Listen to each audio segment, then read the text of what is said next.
बे समाव मिडियानि साफ्रोमबो खौरांगिरि बिथांमोनखौहाय गिबियावनो आंनि गोसो गोरबोनिफ्राय इयुन फोजाखां मिउजिक स्कुलनिफ्राय गोजोन आरो गाहाम हामलायनाय जासिहरबाय। दिनै जोंहा नैबे हरनागुरियाव थानाय जे बावखुंग्रि हाजोनि एसे साखाथियाव थानाय MCLA हस्टेल, बावहाय जोङो स्पेसियेलि जोङो इयुन फोजाखां मिउजिक स्कुलनिफ्राय मोनसे 15 आगस्टनि नामाव, भारत उदांस्रिनि नामाव मोनसे स्पेसियेलि जोङो मिउजिक भिडिअ जोङो बानायदों। दा बे मिउजिक भिडिअखौ जोङो दिनै बावहाय दहाय 10थासोनिफ्राय जोङो स्टार्टिं खालामनानै दिनै दा सोलिगासिनो दङ। दान्दिसे समनि उनावहाय जोबसिगोन एबा जोब्बायानो होनजाबाय। दा जोंहा इयुन फोजाखां मिउजिक स्कुलावहाय जोंनि जथ्थ'नाखि मेथाइ खनग्रा, गिटार दामग्रा, सिफुं सुग्रा, किबर्ड दामग्रा, माने जथ्थ'नाखि स्टुडेन्टफोर दङ, दा बिसोरखौ लानानैनो जोङो बे मिउजिक भिडिअखौ बानायनाय जादों। आरो जोंनि मेन उद्देश्यआ बेनो जे जोंहा जोंनि इयुन फोजाखांनि जे स्टुडेन्टफोर, बिथांमोननो जोङो मोनफ्रोमबो बिथिंखौनो जोङो एक्सपिरियेन्स हिसाबै जोङो बिथांमोननो होयो। दा दाख्लै जोङो सिगाङावहाय मेथाइ खननाय स्टुडिअ'आवहाय बेनि एक्सपिरियेन्सखौबो जोङो बिथांमोननो होबाय, आरो दिनै बिथांमोननो शुटिंनि एक्सपिरियेन्स जोङो बेखौ दिनै होगासिनो दङ। आरो उनावहाय जोङो स्टेज पारफर्मनि थाखायबो जोङो बिथांमोनखौ एक्सपिरियेन्सनि थाखाय जोङो बेसिकखिनि जोङो माबा होनाय जागोन। दा बिदिनो जोङो गासैबो बुस्थुखौनो जोङो माने फारि फारि बिथांमोननो जों होनो होननानै जोङो दिनैहाय नैबे इयुन फोजाखां मिउजिक स्कुला माने गायसनजानायबो जादों।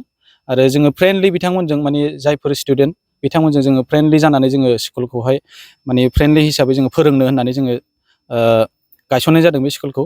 दा बे हिसाबैनो जोंनि नैबे माबाया दा सोलिगासिनो दङ। दा बिथांमोनानो दा नैबे जोंनि इयुन फोजाखां मिउजिक स्कुलनि स्टुडेन्ट आरो।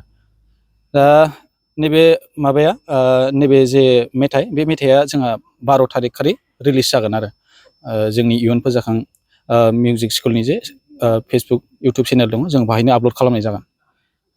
दा 15 आगस्टआवहाय पारफर्म खालामनो नैबे मेथाइजों सोरबाफोर जुदि कम्पिटिसन खालामनाय बा पारफर्म खालामनो, बावहाय बिथांमोना नैबे मेथाइजों आरामसे पारफर्म खालामनो हागोन आरो, सोरबाफोर जुदि खालामनो हायोब्ला।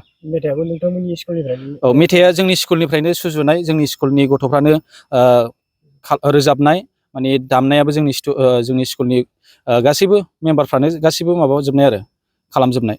जोंहा मिउजिकखौहाय बिथाङा बानायदों, आरो मेथाइखौ आं लिरदों, आरो माबाखौहाय जोंनि स्टुडेन्टआनो बानायदों, सासे मिउजिक माबाखौहाय मिक्सिंखौहाय।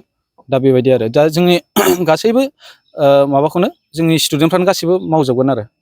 दा बे हिसाबै जोंहा मोनसे भिडिअआ दा आपल'ड जानो थांगासिनो दं नालाय, आसा खालामदों साफ्रोमबो रायजो राजाफोरनि अनसायनाय मोनगोन, आरो बयबो हेफाजाब होगोन, मदद होगोन, जे इन फिउचाराव स्टुडेन्टफोरखौ बा लाइमोनफोरखौ जोङो मोनसे थुलुंगाखांहोनाय, मोनसे एडभाइस, मोनसे सुबिदा होनाय जों जे हाबाफारि लागासिनो दङ, बेवहाय बयबो सापर्ट खालामनांगोन। रायजो राजानि अनसायनाय जोंनो नांगोन, अब्लासो जोंनि नैबे जोंनि मोनसे साननाय जे इयुन फोजाखां मिउजिक स्कुलनि जे मोनसे थांखि, बेयो जाफुंगोन।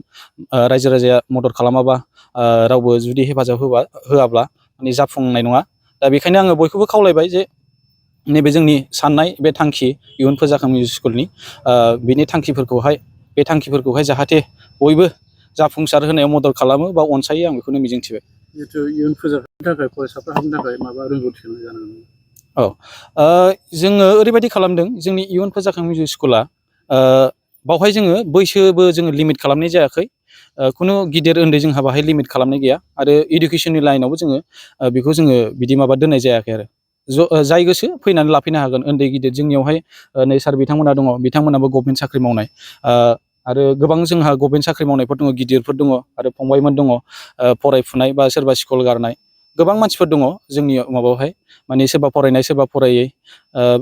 जोंनाव माने बेबायदिनो रावखौबो बिदि माबा खालामनाय जायाखै आरो, जोङो फरायनाय खुनु लिमिट, एज लिमिट बिदि दोननाय जायाखै आरो। दा जायनो गोसो बेयावनो फैनो हागोन। मानोना मिउजिक होननाय बुस्थुआव मालाबाबो एज लिमिट थाया, जाथि धर्म बिदिनो उन्दै गिदिर बासिलायनाय जेबो गैया। बेखायनो जोङो गासैखौबो जों वेलकाम खालामो आरो, जेखिनि जाया।